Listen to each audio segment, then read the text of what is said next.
Week four here. Week four is a quite the normal week overall. If you want to continue to look at videos that Rooted has made or other resources I have for you, you can go to this link here up at the top. Introduction questions this week. Some of you met since the prayer experience, but others of you, this is the first time you've met. But either way, make sure to come back to this and ask, share anything that has come to mind since the prayer experience. How has it impacted your week? How has God continued to speak to you through these last few days or weeks here? Hopefully, again, that's kind of a huge moment. That prayer experience is that big moment where we really understand what Rooted is all about. We really want to get out. We want to get outside of our comfort zone. We want to challenge ourselves. And so make sure to keep following up on that and seeing what God is continuing to do in the lives of your people. And then the introduction question for this week, I think it's in the book, but this is kind of how I've phrased it before. Can you remember a story from your life or when you were a kid, something like that, where something happened to you that wasn't fair? That should be pretty easy to ask, but make sure you ask that a little bit beforehand so people have a chance to think. If you ask them that right on the spot, they might not have a whole lot to come up with. So the discussion again, this is just your normal day-to-day. If that's not working, or if you want to try a different mixture of things at this point, I think it's probably good to do as you've been doing maybe the other thing for now a couple of weeks. Maybe try to mix in some of the day-to-day questions, the daily questions that they answered in their devotionals. Or if you've been doing that, maybe you try going day by day and just seeing what sticks out. This week it's talking about where's God in the midst of suffering. And I remember some of those conversations were very fruitful, but they also might be really difficult as everyone is in different places when it comes to how many hard things have happened to them. Maybe they've had tons of hard things happen to them, or maybe they haven't had many hard things at all.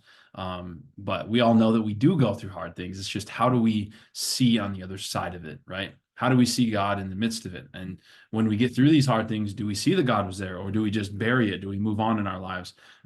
So just know that there might be varying responses this week to what things people might share, and how they see that thing now, how they've been able to get through it, or maybe they haven't been able to get through it.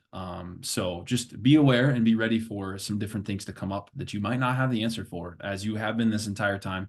But if you feel like you need a little bit more help to be equipped for that, or even help afterwards, maybe someone's just really struggling and they would benefit talking to a pastor or a Stephen minister, make sure to follow up with me as well.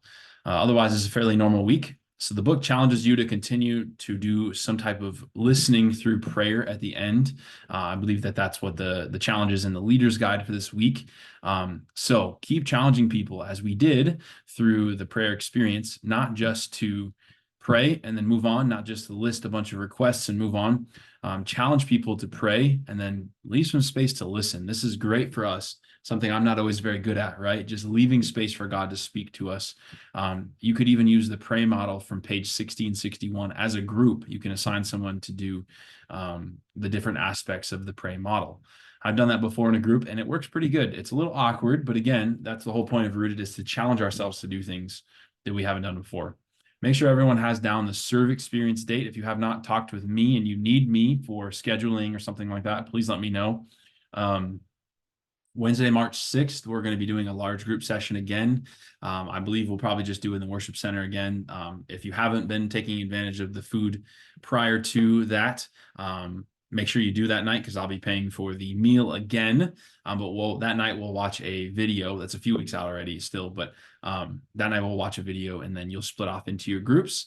The week 5 devotionals, this is looking into next week. Week 5 devotionals are going to take a little bit longer than normal, so make sure everyone gives it the time that it needs.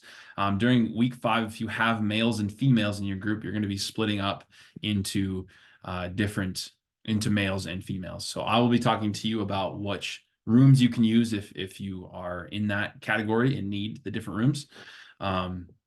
But yeah, week 5 is talking about strongholds. And that is something that it's hard for a lot of us to consider. What is a stronghold? Maybe where has Satan been working in my life that I haven't even recognized, or something that's been there forever that I just haven't ever thought I could get freedom from.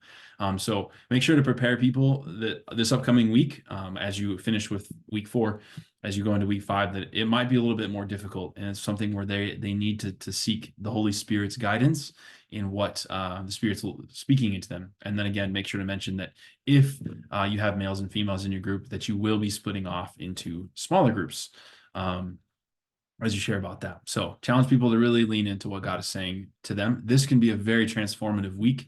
I would say out of all of the weeks, this probably has been the best week for my different groups I've been a part of, because we're all able to just be honest with each other. And that's a huge, huge thing to do. So make sure to lean in. And then also at this point in Rooted, we're now a few weeks in. You might have your talkers, people who don't talk a whole lot. You might have just people who don't show up as much, or people who have been showing up every week. Whatever it may be, you kind of have set now in a little bit of a habit or a standard for what your group looks like. If you're not happy with your group, or if you feel like things are maybe could be better, don't just settle for how they've been, right? Please make sure you talk to me and ask, how can I make this better? How can I help this person talk more? How can I make sure to encourage this person to do their reading if they haven't been doing their reading?